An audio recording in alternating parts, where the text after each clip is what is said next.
Welcome to the Workshop Therapy Podcast. I'm your host, Andrew, and today I am joined for today's 5-Minute Monday by my wife, once again, because on Patreon they all said that they liked her. So there we go. Say hi. Hello. So I thought we'd talk today about a Japanese concept that it's called Wabi-Sabi. Oh, you were just making me listen to how to pronounce that word? No. Okay. Yeah, I wanted to make sure I was saying it right. So Wabi-Sabi is kind of the beauty of imperfection and, the story of the object through its imperfections and characteristics and stuff. So we have a picture frame on our mantelpiece that has, is that our first picture we took together? When we were actually dating. Yeah. Well, no. Yeah. So no, we've been married long enough that we've both forgotten. Well, no, it's just, it depends on when you define when we actually started dating.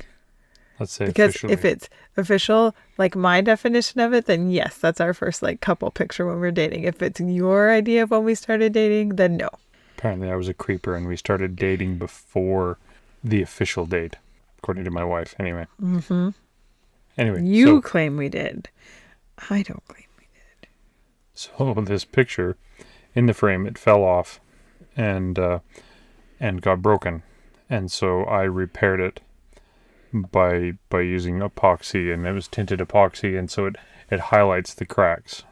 But according to the Japanese philosophy of Wabi-Sabi, as I understand it anyway, these cracks and imperfections are highlighted in order to highlight the story that the object has gone through, and that adds to the beauty and the aesthetic of the object. Does that make sense? Yep. What are your feelings on that?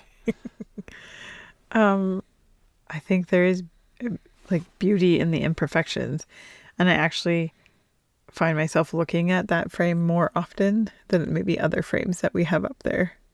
And not just because we look younger and I feel a little bit sad, but because I'm reminded that something broken can be fixed. Yeah, so one of the things I've been thinking about over the last few weeks or more now is the perfection of imperfection. When it comes to creativity, when something's handmade, it typically isn't perfect. Like it came out of a machine, like IKEA furniture, for example, is all uniform and the grain is perfect and everything slots together really nice, but it's clearly not a handmade thing, and therefore it's cheap. Does that make sense? Yeah, I think so. I think I get where you're going with that. Is there anything that you can think of, creativity-wise, where you find the imperfect is more beautiful than the supposed perfect? Well, when we were at the Corning Glass Museum, one of the things that I really enjoyed looking at, obviously the Tiffany display, I loved looking at the old Tiffany lamps. They're not perfect. They're not perfectly even. The lighting isn't exactly perfect, but there's such beauty in the design and what it looks. I love the look of those old Tiffany lamps and the stained glass, and there's even a beauty in the way that when those big windows were starting to I don't know if melt is the right word, but when they're sagging just a little bit. They were more beautiful to me, and the handmade pieces are more beautiful to me than the 1,000 of exactly the same cut glasses that you would get at Canadian Tire or something, right? There's so much beauty in, someone's hands touched it, someone worked on it and put love into it. It's like when I tell the kids that food tastes better when I make it, because I make it with love. Whereas when I make it, I just make food. Yep. I make consumables. You make consumables. Yeah, well, that's one of the things that I noticed about those Tiffany lamps in particular at the Corning Museum was the fact that they weren't perfect. No, there was not variation in them, and yeah, and lots of that art was really interesting to look at because it wasn't. Glass is typically a perfect object. In what we see. Yeah, it's optically clear and smooth. Mm-hmm. It's designed to not be there. But the Corning Museum, lots of that stuff was kind of imperfect. remember having a conversation with one of my Instagram friends, Dorn Violins, about he just finished a violin, and he was starting the distressing process on it. And I asked him how long it took to make this violin, and I asked him if he made it, if it felt bad to get to this level of perfect finish, and then start rubbing dirt on it and scratching it up and all that type of stuff. And he said no, because that is part of the finishing process, because it looks better if it looks like it's been used.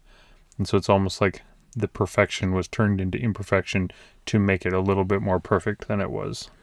Yeah, that's interesting. I think there's something to that, to the wornness of something that attracts you to it. And on a totally different note, where my mind was going with the perfection thing, is how often today in what we do, all our kids see is perfect things. And how many of the kids don't go into creativity or creative pursuits right now because they can't be perfect. But all they see is factory produced, quote unquote, perfection, or pictures that look perfect. And like this morning, I was showing the kids a video of an amazing artist, but she showed pictures that she was drawing when she was little, and my kids went, oh, hey, or our kids went, oh, hey, that's how we draw. And it was neat to see that development process. I think too often we just see the end product. We see the perfect thing and we go, we can't do that. And it becomes a block to our creativity.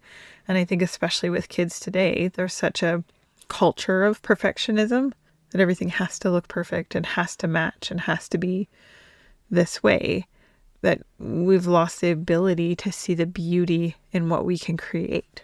Mm-hmm. Yeah, and we also miss the developmental process that goes along with creativity or with developing your talents.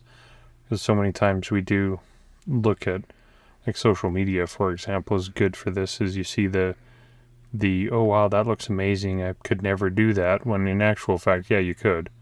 It just takes some time and development. Yeah, and I think there's a real lack of teaching that ability to sit with yourself in the development process. Mm-hmm. Because you're not at where you want to be, you're where you are. Well, and we're so used to instant gratification in things that it's really uncomfortable. And for some people, it feels like, I know for me, when I'm trying to work on like getting better at drawing something or doing that, I have noticed, actually, I've been thinking about this since our conversation this morning, that I don't have the stamina to do it that I would have when I was younger. And I think I've fallen into the trap of thinking, oh, it's because I was better when I was younger. And it's not that at all. It's that I'm so used to getting things right away that when I don't get it right away, it's, oh no, I can't do this. Mm-hmm. But I think that for us as adults, or for me, we're at least a generation where I can step back and go, okay, no, I do have the abilities to do this, and I just haven't been drawing for a long time and I need to get back into it. Whereas like for our kids, I think far too often they're just not even getting that with anything. Yeah, because we have nothing that's training the resilience into them. Yeah. Yeah, it's that Picasso quote I shared with you a while back about creativity and how it's important to just remain childlike longer in order to promote creativity. The real challenge is not how do we become creative, it's how do we remain children, or something to that effect. Yeah. And it's becoming, in our modern society, there is such a thing of instant gratification that it is hard to have the mental resiliency to just kind of stick to it and stick through the hard parts to get to the end. And to be okay with looking at the progression of it too. To be okay that today the best I can do is this. Mm-hmm. And not being like, oh, I have to get better tomorrow. Just be like, yeah, that's where I am right now. And it's okay if I'm in this place for 6 months. It's okay if my dovetail just can't be perfect right now. Yes, you should be trying to improve, but it's also, I think there's an important aspect of accepting that as where you are and not like beating yourself up over it or giving up over it. Yeah, accepting the fact that there are some cracks and there are some dings and there are some things currently that make make it imperfect, but that is part of the story. That's the wabi-sabi of it at this point. Exactly. And then how much do we lose in our ability to create in anything when we're like, oh, we broke that, let's go buy a new one.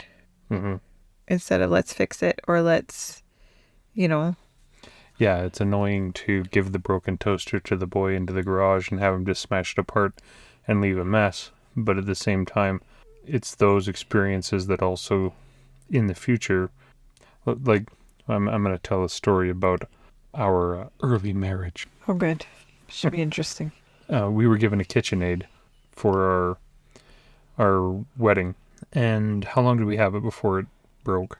We Probably were in Portland, so like 4 or 5 years. 4 or 5 years maybe. And it broke. And so being poor students,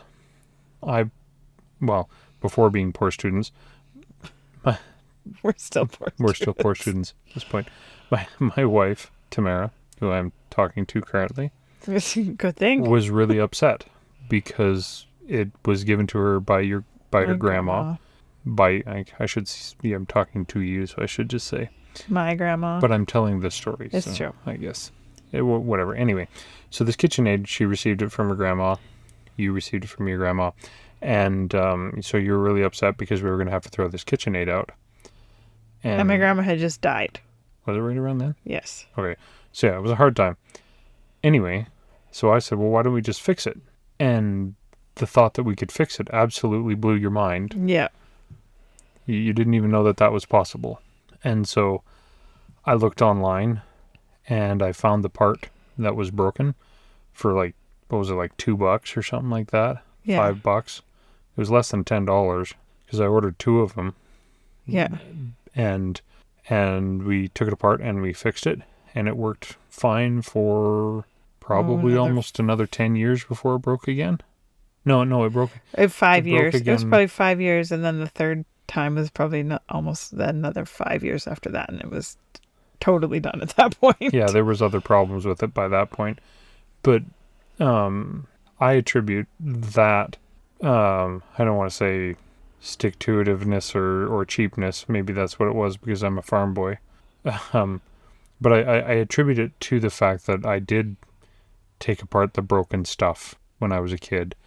And and so when it came time to try to fix this thing, the worst case scenario was I couldn't fix it and we'd throw it out anyway. Best case scenario was I could spend $3 on a part and it would work again, and that turned out to be the case.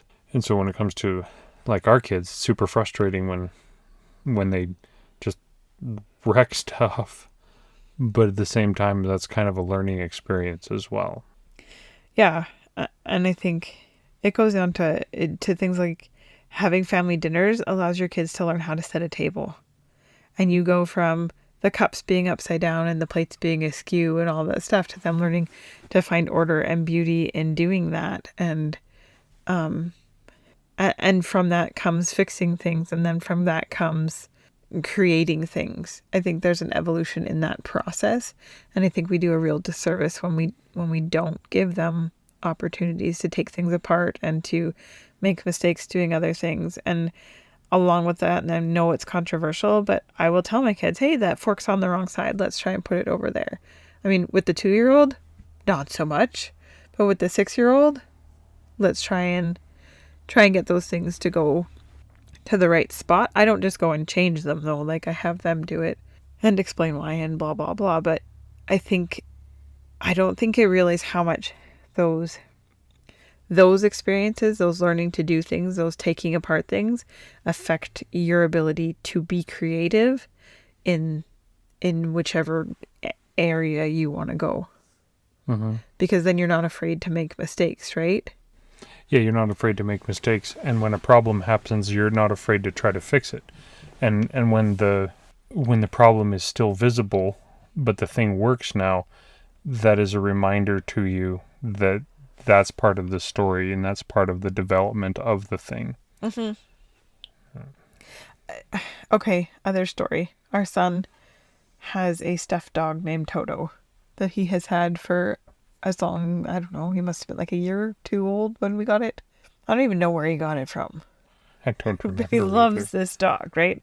And he took it in grade 1 to school for show and tell. And one of the kids pulled the dog's eye out. And he was absolutely heartbroken, like totally distraught when we picked him up. And we ordered some new eyeballs. It was one of those like Beanie Baby stuffy things. And I had no idea how to fix it. But then I was like, okay, I can't. Like, he's going to. And so we sewed an eye patch for Toto because he couldn't handle looking at the hole in his head. And he didn't want me to just sew it closed. So we sewed an eye patch and we put an eye patch on Toto. And Toto had the eye patch for a long time because we ordered this bag of replacement eyeballs on Amazon that took like... From China. Yeah, it took like a year, I think, to get there. Yeah, I think it was like 6 months or something 8 months. like It was that. a long time. And, and then we had to figure out how to fix Toto's eyeball.